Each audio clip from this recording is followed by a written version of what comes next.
দুর্নীতি দমন কমিশন দুদকে কর্মরত সবার সম্পদের হিসেব ২ বছর পর পর জনগণকে অবহিত করতে সংস্থার ওয়েবসাইটে প্রকাশ সহ ১৯টি সুপারিশ দিয়েছে human rights and piece for Bangladesh HRB। সকালে জাতীয় প্রেসক্লাবে দুর্নীতি দমনে নাগরিকদের ভূমিকা বিষয়ে সেমিনারে এসব সুপারিশ উপস্থাপন করেন সংগঠনের প্রেসিডেন্ট অ্যাডভোকেট মঞ্জিল মোরশেদ। তিনি বলেন, কমিশনের সদস্য সংখ্যা ৭ জন ও কর্মরত লোকবলের সংখ্যা ৩০০ গুণ বাড়ানোর জন্য আইনের প্রয়োজনীয় সংশোধনের ব্যবস্থা নিতে হবে।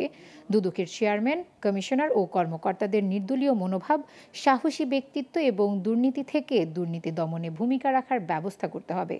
উপস্থিত ছিলেন দুর্নীতি দমন কমিশন দুদক চেয়ারম্যান মোহাম্মদ মঈনুদ্দিন আবদুল্লাহ, সাবেক সংসদ সদস্য ব্যারিস্টার শামীম হায়দার পাটোয়ারি সহ আরও অনেকে।